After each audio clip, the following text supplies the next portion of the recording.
Right, makadiko muri yeZimbabwe kumatima enyika kwese kwa muri zita ndinonzi DJ T1 tiri pano pa Teachkach MTV apo patinobata nyaya dzakasiyana dzinoitika mumatunhu atigere pamwechete neakatikomberedza. Anzi musha usingasvike waeni musha wakaita sei iwoyo. Nasi panapa tatsikwa nema legend wakomana ndiri kufamba nevana vakuru this time mawani.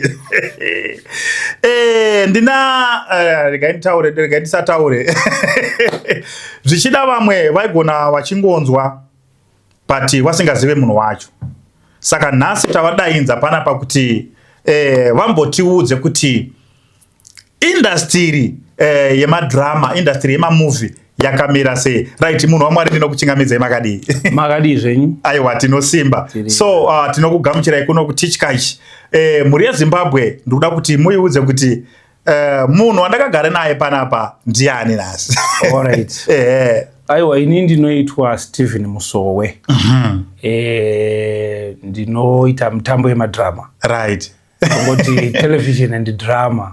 Wanoti film and drama. Right. Whatever you might want to call it, but the bottom line is tingori kumutambo ikoko. Ndizvozvo. Right. Mafirimu amakaita akanetsa muZimbabwe ndeyekuti kudini. Ndakuti vanhu vanyatsa kuziva kuti munhu wandakagara naye panapa ndiani. That's true. Mafirimu angu ese akanetsa manje. Right. Chimbotaurai mamwe acho. Alright. Kuraoni. Right. Yandakaita ndine 18 years. 2000 ikashutwa neZBC. Right. And then we have got zvine ngozi yatakaitira kuGweru. Ndine takazofambira mberi nekuita Nzungumuriva. Yaizikamwa nevamwe iri yevasikana vebasa. Okay. Part 1 yacho yanga yaitwa zvayo neumwe, then ZBC kanda approach kuti tiite continuity. Okay. Ndabva taita Nzungumuriva ndikazoita ya part 2 yacho. Okay. Then ndokuzoita rimwe futi rinonzi Shamiso. Vanhu vanoriziva rakaitwa rakarekodwa nana Mr. Austin Mufiri. Vanhu Reston Bayo kuBulawayo tichida kuti tivhure national television. Okay. Bulawayo ndo raifanira kunovhura national television. Hazvina kuzovi successful zvazvo ikazonoplaya kuZBC. Okay. Then ndokuzoita drama rinonzi Fidelis. Fidelis idrama randakaita ndega. Okay. Aya madrama ndachitaura kumashure airekodwa neZBC niyangu role yanga iri yekunyora chete mascripts. Okay. Then ZBC would do the camera work, directing, editing zvese zvaitwa neZBC. Okay. But paFidelis manje ndakabva ndaizoita 5 in 1. Alright. Kureva kuti I was writing the script, directing the shows, being the cameraman, editing and producing as well. Yes. Then ndokuzoitawo vana makuna zipoto zvine ngozi, I mean diaspora, the game, nerimwe rinonzi chiko randakaita Muchabayiwa. Yes. Yeah. So muri yeZimbabwe ndofunga manzwa kuti ndine malegend nhasi. Mr. Musowe ndo akanyora madrama ese evenga vachitaura kusanganisira vana Fidelis vachishandana naZondi naSiyoyo. Saka toda kuti wambotitaurire nhasi kuti industry yakamira sei uye iwo pachavo wakambozvitanga sei, ko wachiri kupfurira mberi here zvakamira sei. Right, Mr. Musowe, mataura muchitaura kuti mimi ndiripira makanyora mune 18 years. Kuraoni. Yes. Igore ripi iroro? Year 2000. Yes. Alright. Chindudzai Mr. Musowe kuti because isisu handizivi zvangu kune vamwe vari kunze. Inini ndichitarisa madrama enyu. Zvinhu zviya ndaisati kuactor. Ndaiona kutoti ndo zvinhu zviri kutoitika. Saka ndida kuti mundiudze mimi kuti muto wemanyorero enyu emadrama nekuda kuti vanhu vazhinji havakuziwai muri madrama. Munenge muri kunze ndimi director, ndimi munonyora. Saka mastories aya mayanyora sei? Alright. In short, I can say ndakawana motivation kana kuti ndakabatsirika zvizhinji pakugadzira madrama. Zvinhu zvandakagara ndichifarira ndichiri mudiki handiti. Ndizvozvo. Asi pane vanyori vemuno muZimbabwe, renowned script writers, vandingati vakandimotivata. Okay. Vazhinji vacho they are late. Alright. Tinotarisa vaJairus Kuimba vokunyora Tamboga mwanangu. Alright. Vamodhekai Hamutyinei. The late Archbishop Patrick Chakaipa. Father Emmanuel Ribeiro. Sharai Mukono Weshuro. Nava Aaron Chundramoi, just to mention a few. Alright. Then we have got vamwe vekunze vakaita sana Ngugi wa Thiong'o. Then we have got William Shakespeare okunyora vana Macbeth vana Far from the Madding Crowd. All right. Saka zviripo manje ndezvekuti ndichiverenga ndikati vana Jairus kuimba mabhuku avana Tamboga mwanangu. Waiti uchiverenga bhuku rereyo kuti si reality. All right. Mabhuku ekuti chero uchiverenga usiku waigona kutya. Because those people vainyatsotora time yavo to perfect. Right. And also of late you would realize kuti maoko atakazonopinda takunogadzira iva vana kuraona takanopinda mumaoko eZBC muira yana Mai Chidzawo kana kuti Dorothy Chidzawo executive producer wanga ari kuZBC kwakuina Dorothy Chidzawo kwakuina Agnes Gwatiringa and we had Arnold Shoko. We were given time yekuti munofanirwa kunorihesa drama range for such a period. Okay. So kuraona yakariheswa gore rese almost a year. Risati rashoot they would come and see, and kuraona yakandipa a very big disadvantage because when I went there Mai Chidzawo vaingondiona kunge ndiri kamwana vaingoti akamwana saka pavaiuya kuzoona marehearsals pavakazouya kuzoona marehearsals in fact ndipo vakazoona kuti munhu yandoziva but pekutanga ndichienda kuZBC ndichinovaona vaingoti meno kamwana zvakari kutaura. Saka kahendi kako katakawana kubudikidza nemotivation yandataura yaye mamwe mascript writers vainyora munomu because vanhu vainyora munomu kare vaiendesa mabooks avo kunana Mambo Press kunana then vasvika ikoko bhuku rako raigona kunzi riite go and redo it again. Okay. Because they would say kunyora script it's a painstaking process. You need to research and unogona kunyora bhuku 5 times risati raapuruvwa kuti rizotsikiswa. Saka ndozvimwe chete zvaitwa neZBC. ZBC yaigona kuti munouya kumarehearsals vokugadzirisai voti apa matadza mogadziriswa apa matadza voramba vachingoti so izvozvozvo ini ndakaramba ndichingoramba ndichiisa pressure endurance yaivepo semunhu ndaida kugadzira zita plus zvinhu zvazviri mandiri. Saka patakarekodha Kuraone for the first time ichizonowina kumaawards kuya ndakabva ndatoona kuti aiwa this is the rhythm to follow. And vanhu vese vandakanga ndakurehesesa ingave zvine ngozi yakatora futi almost 8 months ichireheswa kusvika paFidelis yacho. Fanike Fidelis mukabvunza ivo maactors ivavava vanokuudza kuti takatora 1 year and half musadaro tisati taishuta ndichiva perfecta. Why I was telling them kuti ndinoda kuti maviewers pavanozoona kunzoko vangofunga kuti mairekodwa nekamera asi musingazvizive. Saka I polished them up kusvika to the last thing, especially on these aspects dzemakuwa dzana zondi iyoyo bringing this element ye witchcraft because vanhu vaiziva witchcraft ichito kuNigeria and people were saying these Nigerian vanhu they are superior than us and then we had to say it's a no vagone kutidarika tinogona isu tingatigadzire yedu story hativateedzera hativakopere we've got nothing to imitate but tinoda kugadzira a Zimbabwean style yekuti vanhu vanoziva kuti witchcraft iyi inoexista in our Zimbabwean culture. Aiwa tinotenda Mwari because zvinhu zvenyu zvechokwadi tichiritarisa movie riya tingangoti mamovie enyu ese anomwisa mvura. Tikamatarisa anomwisa mvura right. Ngatichitarise isisu panyaya dzeshooting. Pakushuta pakuziva kubata kamera. Because tichitarisa maangles amairowa unonyatsaona kuti uchiona munhu wana achitaura umwe achiteerera wana achitaura makazviendera kuchikoro here makazvifambisa sei? Andina zviripo ndezvekuti patakarekodha neZBC tichishuta Kuraone kana kuti tichishuta Nzungumuriva vaishandisa iya inonzi OB van kana kuti outside broadcast van. Saka OB yanga ine 3 cameras ine video and audio mixing. Mumwe anenge ari padesk achiita mixing yake, mumwe ari kuita video mixing, saka director ndo vaiita mafinal cuts ekuti tora shot yo zvese zvava zviri maziso autusina 3 cameras dzakaleiwa kuti imwe rutora wide imwe rutora close up imwe rutora close up anditika saka director aiudza macameraman zvandainzwa inini kuti aigona because director aicommunicate nemacameraman handiti macameraman anenge ari kulocation kana kuti mumba kushutwa but OB inenge yakamira panze. Saka sine cable iyaya ndo inenge ine signal manje yekuti audio nevideo zvese zvikunopinda outside broadcast fan handitika. Saka director aiudza macameraman through macans kana kuti maheadphones because macameraman anenge ane maheadphones. Saka director aiudza macameraman kuti pana ningi close up tight panani enda panawe iwo close up enda camera 1 enda panawe camera 2 enda panawe camera saka izvozvo zvakakura zvakabva zvapinda mandiri ndikaziva kuti kana uchishuta you mustn't be aufanira kungonosvika unogadzika camera wobva wanyarara. Pane mashots akakosha zvaakakoshera anoda kuti ange achishutwa on that particular time. Saka inini, because I don't have an OB van, I am using my own camera and the cameraman 1. It also meant that I was supposed to shoot one scene of an shoot 3 crowd in the wide, the close up with one camera.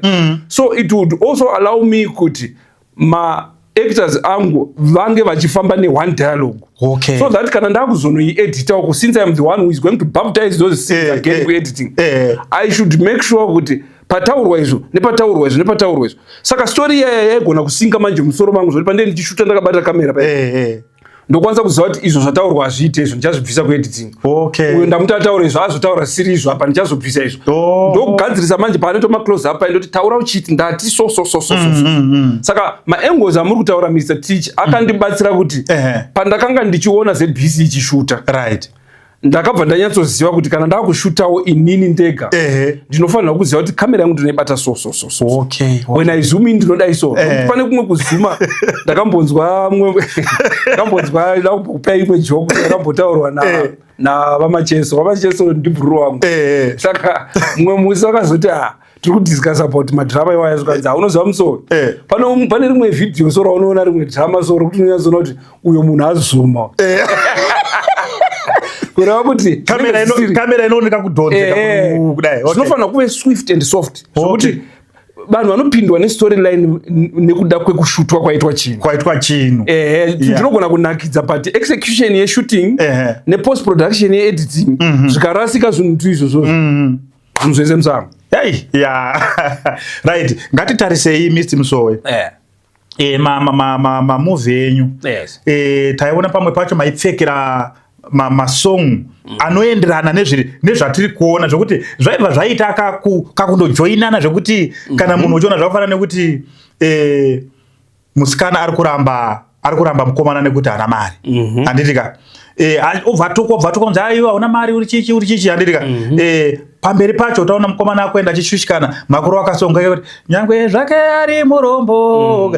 Maimbozviita sei? Maizvitora sei izvozvo?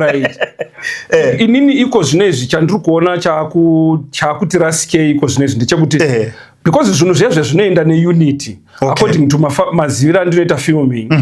When the writer is on stage when the writer is on my shot achiona zviri kuitwa akanti is on set kushutwa, the writer should be there, the director should be there, the editor also should be there. Why? Because editor kana akaona mashots achishutwa nemood inenge chipindwa nayo nemaactors, editor anokwanisa kutoita imagine achiraita something kuti all right fine apa kana kwakuediting kuya this is good zvokuti paanozonotora mapepa ake akuzonogara apa inganzi editors guide akugadzira manje kuti ndoita sei already atove technically atove neruzivo rwokuti ndinoapproacha sei mascenes angu kuti anakidze vanhu. Now as for me, it gave me an advantage because I am the creator of that art. I am the one who is recording it. I am the one who is also editing it.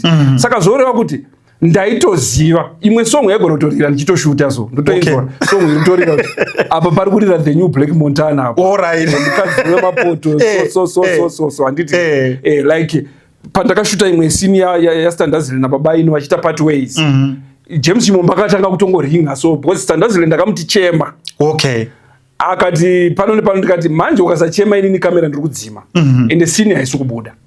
Izvozvo zvongo that language ndakataura yekuti scene yaafambira haichatobudi zvakabva zvamuchemedza akabva atobuda misodzi ipapo zvokuti misodzi iyo yakaramba ichitobuda handimazvona. Saka achichema kudaro ndakabata a very big camera 3CCD camera ichishuta inini wacho ndakatopedzera ndakutonzwa kuti kamera yakurema because ndanda kumunzwira tsitsi ndikaita matight shots angu ndikalusen up ndikaona kuti hazvishuwa this scene yabuda but ndichitoenda kuediting James Mombo yangu ramba achiplay.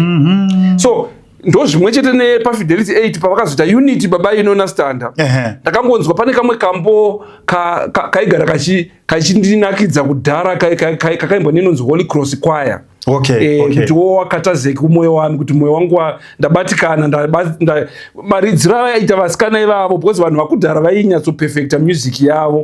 Not saying kuti vari kweko zvino havagoni, ndongwedza kutsanangura kuti pane process yaiitwa pakugadzirwa music inoita kuti music iyo ipinde vanhu. Saka music iyo ikazosanganiswa nevidheo rinenge richijustify izvozvo, ndozvaizoita kuti vanhu vanyanye kufarira Fidelise zvakanyanya. Aiwa, tinotenda zvikuru. Saka menge muine basa rakakura. CMD Fashions inowanika mumaguta akatekeshera muZimbabwe, kumasvingo tiri paSunrise Mall, shop number 768 ED Mnangagwa Street, opposite St. Peter's and Paul Roman Catholic Church. Mugweru tinooneka mutown CBD, shop number A02 Nice Town Mall, opposite Court 127 Main Street, next to Choppies. Bulawayo branch inowanika pa Autoquip Mall, shop number 25 opposite Baron Motors, between 4th and 5th Avenue along Joshua Ngomo Street. Kwekwe branch inowanika pa Heart Touch Mall, number 2 from main entrance opposite Kwekwe bus terminals, new CBD. Muharare tinowanikwa pa 86 Risente and Jason Moyo, Pacific Mall shop number 9, 10 and 14. Zvakare muHarare tinowanikwa muna Julius Nyerere branch, located at corner Robert and Julius Nyerere Way, crossover mall, shop number G1, use Julius Nyerere Way entrance. Chinoi branch tinowanikwa pa number 5345 David Guzuzu Avenue, Loracas Mall or Midway Street along Drive-In Road, building iri opposite surgery, or Chinyemba building next to Sky Juice Shop, number 1 ground floor. Mutare branch inowanikwa pa number 3 Tengwe Street, opposite Pro Farm Hub, pa next ine Molus downtown, shop number A1 shop, iri kwakutanga uchingopinda pa door ku right side. Mr. Msowe, tinotenda nekuti mauya kunoku nhasi muchambotudzawo. Yes. Ngatichitarisei izvozvizvi. Kune vamwe vari kushuta izvozvi vemazuva anawo. Pane here chamungati pane panoda kugadziriswa, kana kuti munoona sei mashutiro ari kuitwa komana vemadhirama mari kushuta madhirama mazuva ano, nekuda kwekuti munhu wese mazuva ano angoita content akuda sangoshuta madhirama ake. Pane here chamuri kufungidzira kuti ine maonero angu anomboita vamwe vachidai so dai penge padanzwi zvinhu zvaigona kufamba zvakanaka. Ndizvozvo ndiri kuona especially panyaya yestoryline. Pamastoryline apa ndo pari kuita sekuti nzvengei, nokuti kana munhu akugadzira content yake ega, usually haana mumwe munhu anogona kuzomutsanangudzira kuti apo wadiwa dai, apo wadiwa dai, sekutsanangura kwandaita kuti ZBC yaitotikorekta. Isusu takangorerwa neZBC ndizvozvo ichiti itaiso kana muchida kuti zvinhu zvenyu zvinakidze itaiso, apa itaiso ndobva zvapinda musoro. That's the same concept yatakazoshandisa pakurekodha zvimwe zvese zvakatevera. Ende takaona kuti ZBC is our mother.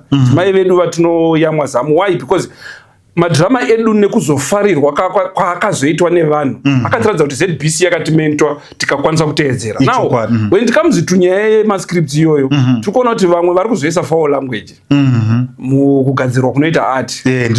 Foul language isusu as Zimbabweans tine culture yedu, tine hunhu hwedu watinotenda mahuri, watisingafanira kurasa as Zimbabwe. Saka unozoona kuti foul language yakuwanda, even camera positioning unotoona kuti wobbling chacho, mashots anowobbla hadi kamwe nevanhu, ndokuti camera iri kungoita ma-ups and down, ine ma-positions ainofanira kuenda. Every shot ine chikonzero kuti sei waita shot iyo, sei waita shot iyo.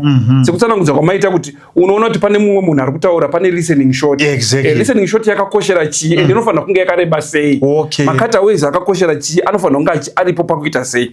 Saka ndikuona sokuti ipapo ndo paakuda kuti pange pachiconsiderwa nevanhu pavanogadzira content yavo kudzimba. Of course vamwe they are doing good, but unotozoona kuti imwe content iri kungoitwa prematurely because somebody is rushing kuti dai ndakurumidza unoposta chinhu changu vanhu vaone. But wozoona kuti now people are getting contaminated ne a lot of stuff inenge isina kunyatso isiri rich, isina kunyatsogadzikana zvakanaka. Ngoti munhu akashuta chinhu nhasi, the next thing is posting that. Isusu we are saying kuti when we record things, sometimes tinogona kurecorda toita almost 6 months tingorecorda, then pozoita 4 months of editing. meaning there is a provision yekuti you can revise the work. Ukaplaya episode yako uri wega iwewe ukaona kuti isi kunyatsondiitira ukadedzawo mumwe anogona kuonesa then makugadzira chinhu chakanaka. Alright, saka pane here nguva yamaitoti mashuta kana kuti mashuta scene yenye mashuta mobva maenda kundoedita mobva maona kuti haina kubuda zvakanaka moita reshoot kuti mugadzirise ipapo. Yes. Ndo maactors eFidelis vajaira that culture. Vandokuudza kuti uyu mudhara uyu ane maprobabilities ekuti tichadzokazve futi kuzonzi scene haina kubuda, nekuti imwe scene munogona kuiona muchiishuta mozoona papaya kuti no, this location is not really nice. Secondly, mozoona kuti no, the dialogue was not that nice technically. The director haana kugona kuzonyatsokuita zvakanaka. Ini ndinovabudira pachena kuti ini ndini ndakatoita udofu, dzokai, ndakatadza pakati nepakati saka dzokai. Why? Because panenge pakaungana maactors paya tichishuta sometimes then ndine pressure because I am running the show ndiri ndega, and not meaning kuti ndinoda kubata mabasa ese nekuti ndini chimusoro akarehwa namutukudzinzi pese wanyanya. But inyaya yekuti vanhu vane passion kana kuti vane drive yekuita art muno muZimbabwe vashoma. Mumwe munhu anogona kungotora kudzidzira kamera 2-3 days atiza, kudzidzira editing wamupa computer 2-3 days atiza. Saka iwewo munhu agara aine drive iyoyo manje kuti chipo ichi ndechangu, unoziva kuti chiregedzai ndigone zvinhu zvakawanda kuitira kuti pandinoshaya munhu paipai basa risamire. Alright. Aiwa, tinotenda Mr. Musowe nekuti tsanangudzira kwakanaka. Right. Ngatichitarise isiso takamboona Fidelis tikanakidzwa nayo, tikaona mitambo yenyu yakawanda tikanakidzwa nayo, asi zvakazoita kungefanika makazomboti mire. Pangawa here pane chakanetsa kuti musarambe muchipakurira vanhu kana kuti pane zvaitika zvaika zvakafamba sei? Majority of people think kuti takanga tamira, but we didn't stop. Okay. Asi zvakaitika ndezvekuti iya takapedza kubudisa Fidelis 22, that was 2018. Then in 2019 ndo pandakabva kugwero ndakunogara kuKadoma. Tichita relocate. But 2020 ndakanzi neZBC tigadzire mumwe mutambo. Ndobva ndaona kuti muchabayiwa drama rinonzi muchabayiwa ranga risina kunge rapera kunyatsoitwa patakariita kugwero. Saka ndokuuya muno muHarare ndokugadzira mutambo uyoyo wareba tichishanda nekambani yainzi Confide Media. Ndokubva tashuta 26 episodes dzakatobuda kuZBC dzichifulaitwa ndonguva yaita COVID. Saka tapedza kuti mutambo uya ndo pandakabva ndazoona development futi yekuti kwane imwe broadcasting station iri kuda kuvhura inonzi 3K TV. Saka ndokubva ndanoapproacha vakabva vati havana Musowe tinokuzivai, gadzirai mutambo because tiri kuvhura February 2022 3K TV. Ndokubva ndagadzira mutambo unonzi Maombera 13 episodes. Tikatoshuta namaichi dzawo tichitogara muno mukuGlenview ikoko tikaenda kuna naMhondoro tikashuta tikapedza 13 episodes dziya ndobva dzaenda ku3K ndo dzakatonovhura 3K TV. Mutambo uyo ukabva wafarirwa futi zvakanyanya zvokuti ndakazodzoswa futi zvikanzi kondinyai kusvika pa26 episodes. Ndobva taushuta futi 2022 iwoyo ukabva waenda ku3K ndobva ndazogadzira rimwe drama futi ku3K ikoko rinonzi Manyara. Tikarishuta kunana Headlands uko. Ndishandisa mamwe malocations emufana wangu ikoko anonzi Make More. Ndobva tashuta ikoko ndobva tariisa futi pamhepo rikaplaya kusvika 2023 kunana February ndoparakabva razopera. Then zvadaro ndo kuchizotanga manje kudecide kuti now let's do the second Fidelis kana kuti the rebirth of Fidelis. Ndobva taidzosa ichinzi Fidelis Reloaded.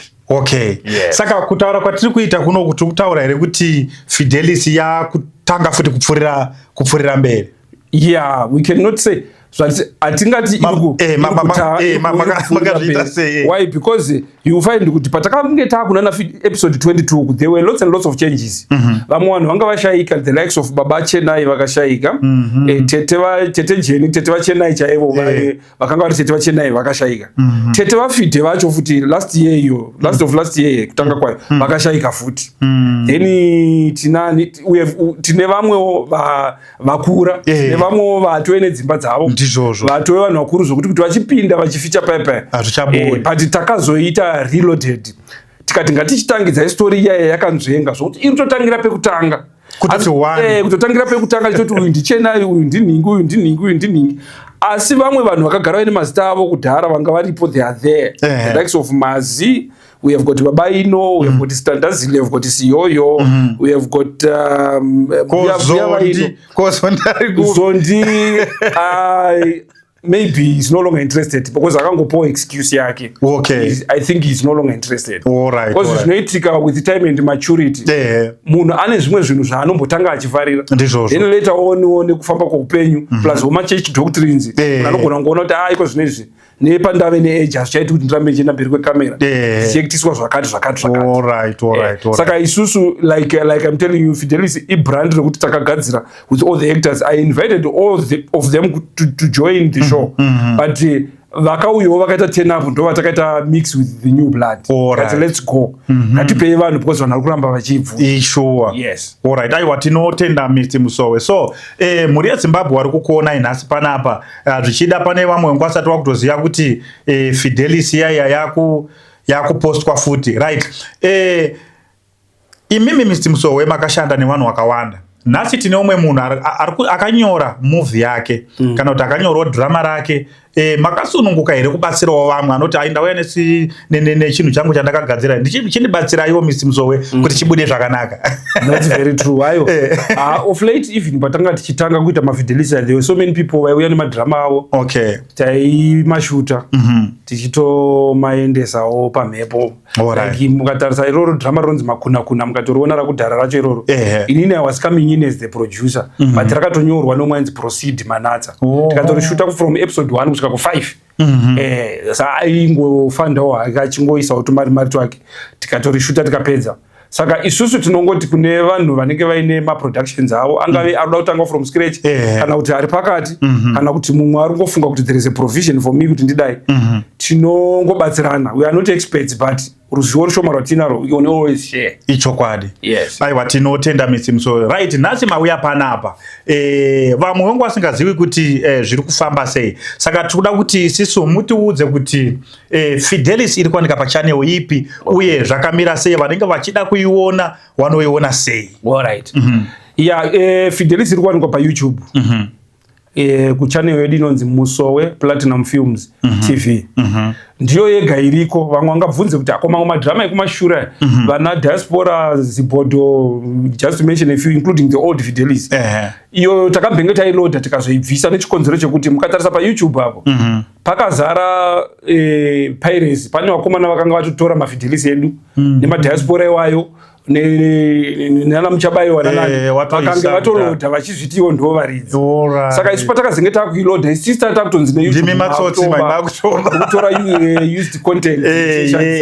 Saka isusu takazodefenda, ndakazotumira YouTube ndikajustify a 5-minute video raijustify kuti ndini muridzi vachiona behind the camera nekuziva futi kuti continuity yedu yakamira sei. But ndakazongoona kuti intellectual is not of paramount importance for now kuti tichitora used footage yetu ramba tichingoidzosera tichingoita kunge vanhu vakupererwa. Ayo drama nderedu kune vanenge vachirido backstage vanogona kuzongoriwana. Plus mukatarisa Fidelis yedu yakudhara izvo zvataurwa naMr. Teach yanga ine local music. Of which YouTube inosensa music.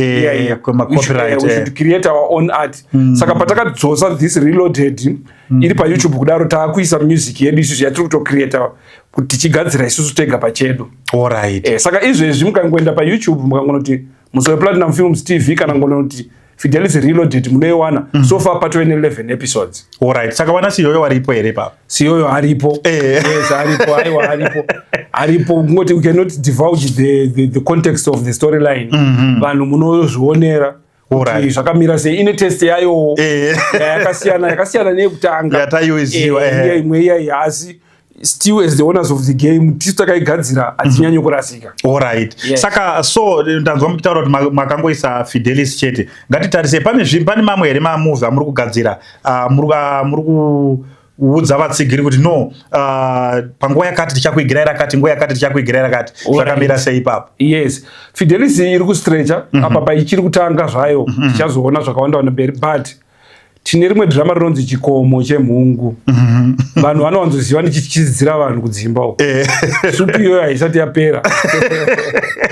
tinoda kuti tikapinda mustoryline Right. vanhu vakanzwisisa story aiwa tozotyisidzira vanhu vakazvedu Alright. chakaipa chii tiri vanhu vamwe chete ichokwadi but chikomo chemhungu iri kuuya iri kuuya pamazuva tingoti pamwedzi mishoma shoma iri kuita ndongoti mid-year inenge yatovepo because zvatinenge tichiita ndezvekuti sezvo tiri kutanga tatisiyanewo nemamwe marenowned producers vakapinda paYouTube before us vari kuposta zvinhu zvakawanda nguva imwe chete isusu tiri kutraya kunzunzutira kuti sezvo tiri vanhu vamaive majaira kuona mustreet umo tichikuunzira maepisodes takutraya kupusha saka pesi yedu ichimbori slower but as soon as you gain momentum tinenge takupota tichiita kuti atinge achikurumidza kufamba yes aiwa tinotenda Mr. Musowe. Sorry, pane mvunzo andichina kukubvunzai kuti imimi pamunonyora mamovie enyu imimi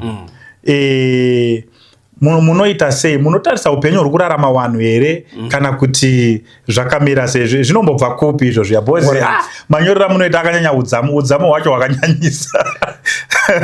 It's a God given talent. I can say kuti zvinhu zvekuti Mwari vakangondipawo ndo a special gift yandakangopiwa naMwari iyoyo. I don't want to run away from that.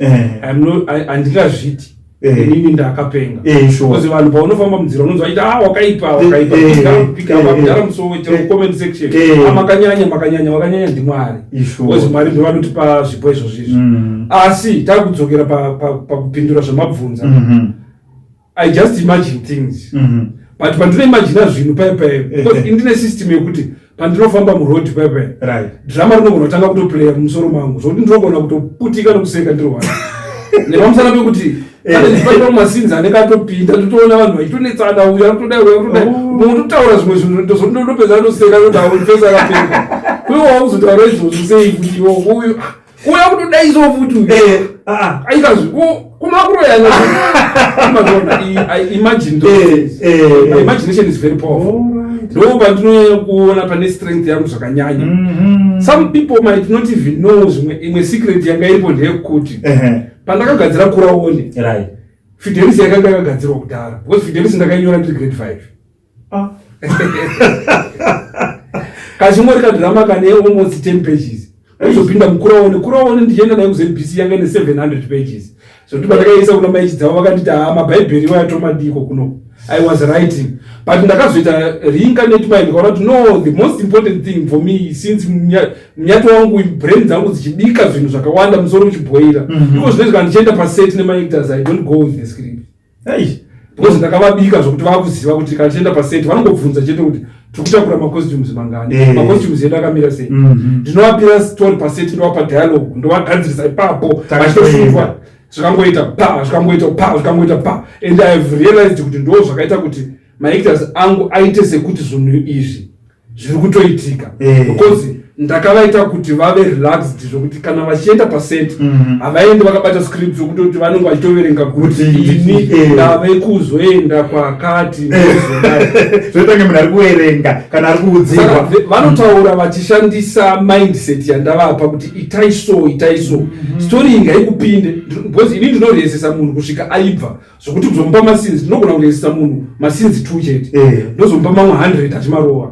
Why? Because patu ipapa anogomera aripo anogona parova 6 months aripo chinomunza kuti watadza ndichitry kutrina pfungwa dzake kuti dzipindwe nestory saka paanozoenda vakuacta pepeka anenge akunyatso kutoimagina kuti ndiri kurarama mairi story ndo chete pane shifto dzacho ipapo aiwa tinotenda Mr. Musowe saka basa riri kubatwa right. Pane here mashoko amuri kufungidzira imimi kuti masiriro amuri kuda kuti mhuri yeZimbabwe inge ichiziva kuti zvinhu zviri kufamba sei? Alright. Inini kumaviewers ndinongoti sky is the limit. Zvinokutendai zvakanyanya muri kuti supporta. Musipo imimi tadai tisiri chinhu. Ichokwadi. Patatanga kubuditsa Fidelis yedu 1 yakatombosangana neresistance asi takazoona Fidelis yedu yakupaireswa. Kusvika pastage yekuti piracy yacho takanga tisingachaigona. Isusu wako pano piracy ava tinoda kuvatenda zvakanyanyisa. vamwe vanoti vakaipa but on our side vakatigadzirira legacy vakatigadzirira way yekuti iko zvinezvi everywhere we go tinoziva kuti Fidelis necapacity yedu nemadhiski edu ataiduplicata kugwero hataikwanisa kunge takaita kuti iite mbiri sezvayakaita but vakomana vakaita kuti shoko rifambe nekukurumidza although in terms of financial position vakatikwadza because pamari apa tadai takaita mari asi haina kuzotitisa mari nokuti chinhu chinenge chichidiwa nemunhu wese achiitise mari but as for now tadzoka channel yedu yakavhura just now ine 2.5 months yavhura asi taakuchikupai madhirama edu sekuronga kwatakamaita ende mamwe madhirama muchaona achidzoka because pane mamwe ataingoita haridly zvezvokuti tinongomhanya tongotakuridza zipoto tazvikuridza chibhati wozoona later on kuti but apa ndakasirira maimportant facts saka mamwe madhirama edu sekudzoka kwakaita Fidelis mamwe muchamaona aita resurface tichimaita redo tichiperfecta tichingoenda takadaro then tinoti futi kune mima upcoming artists nemima writers vagara varimo mundima let's work hard sky is the limit ngatishandei let's not be cry babies whereby tinongoramba tongochema tikangobvunzwa navaticha kuti muri kutarisira zvipi daindangowanawa ndipowo mota kana kuti angondipowo mari ndichinyepedzera kunzwisa dzidzi ndichidikitira kamusoro izvozvo zvazvidiwe isusu as artist tikaprodusa basa rakanaka basa rako rinotaura rega kuvanhu ende mwari vanovhura mablessings nokuti takazvarwa takakwana tarisai muone vamwe maartisti edu ari muno muZimbabwe vanoshingirira kuita mabasa vachifamba matowns akasiyana siyana asi pamwe vamwe vanenge vachirarama neurema iniko zvezvo am able bodied zvokuti handina chimwe chinhu chinganditarise kuti ndishande saka ndikauya pano paplatform handifanirwa kunge ndichitora that as an opportunity yekuti daindaridza huwi kuti vamwe vanhu varikupuwawo zvakati ndangopuwa aiwa iyo iblessing ibhasera inozongouya but let's push our work and perfect sekutsanangura kwataita kuti basa redu rinoda kuperfectwa kuti vanhu vatifarire tiwane mafollowers tiwane vanhu vanouya kusaiti kwedu mari dzipinde muhomwe medu let's perfect varungu vanoti it works in the end to use the best in the beginning saka ngatigadzire basa redu ribine zvakanaka and we will be rewarded on that. Ichokwadi. Aiwa tinotenda Mr. Musowe. Right muri yeZimbabwe tinokutendai nekuramba makatiteerera nekuramba muchitsigira zvirongwa zvatinoita pano pa Teachkach MTV kundimi wanhu wacho kandi munoita kuti zvinge zvichifamba. Right nhasi tandonyurura isiso Mr. Musowe ndofunga vanhu vazhinji pamwe vamwe menge musingachatombozivi kuti kuna Fidelis saka hanzi yadzoka zvine mutsindo tinoenda pa platform yedu yakanzi Musowe Platinum ndizvo Musowe Platinum Films TV exactly Musowe Platinum TV ipapo handi tinosubscribe hama dzangu tinoziva kuti waitinakidza zvisingaiti hapana munhu asingaziisi iyoyo esi iwewe wamwe wanaka waiti wakasangana naye waitiza nekuda kwekugadzirwa kwechinhu chakadini chakanaka saka so thank you very much ndina kuziva hangu kuti makasununguka here kusiyirawo phone number kune wanda kuzokubata vamwe vakakubatsirwawo aiwa isusu tiri vanhu vevanhu azvipira kushanda nevanhu saka ndikada kunyepedzera kuisa foni yangu muhomwe ndinenda kuita sendisingagoni kushanda nevanhu chokwadi ini ndinotoda kutaura nevanhu I'm free to everybody because tiri maZimbabweans test nevamwe maactors pane vamwe ini ndaida kumbouya kuzomboshanda nemi amene kuti munosununguka because I open as long as munhu ari committed achingofamba nemoto yedu yekuti ngatigadzire zvinhu zvakanaka we are always accommodative okay saka namba yeMusowe Platinum Films inoti iyo yaingowanikwa pamadhiski kubva kareya kana kuchine vamwe vachine madhiski ye network inoti 0714 619 030 alright 0714 619 030 alright aiwa tinotenda Mr. Musowe mashoko ekugumisira muchioneka ino vateereri tichibva pana inini ndinongoti I'm humbled ndinotenda neplatform iyoyi yandapiwa naMr. Fish murume ari kutigonera makutotiona tichiuya pamaplatforms akadaiswa musapotewo futi zvakanyanya sapotewo futi iwaya malegends enyu mamwe achatevera tine mamwe malegends akawanda vamwe vane mazita akafushirika but murume ari kumabvukunura saka ndiyo ndikutonyanya kuda kutenda kutendai imimi nesapoti sky is the limit taakuchiuya nemadrama tisapotei mwari vakuitirei zvakanaka right Thank you very much Mhuri yeZimbabwe. Tinokutendai nekuramba muinesu pano paTechCatch MTV. Ngatisangane zvakare muzvikamu zvinotevera patinenge takakubatiraiwo nyaya dzakasiyana-siyana. Iwai nenguva yakanaka. Thank you very much. Mazvita. All right. Mhuri yeZimbabwe makadiko. Zita ndinonzi DJ T1 tiri pano paTechCatch MTV. Saka so regai nditore mukana wekukutendai nerutsigiro rwamunotipa misi nenguva. So ndati ndikuzivisei kuti isisu tasarudzwa zvakare kuitwa brand ambassador we Mandi Galvanized Wires. Saka so kana tichinge tasarudzwa isisu kuitwa brand ambassador zvakakoshera imimi kutiwo patinosvika isisu tinoderedza mitengo mufunge.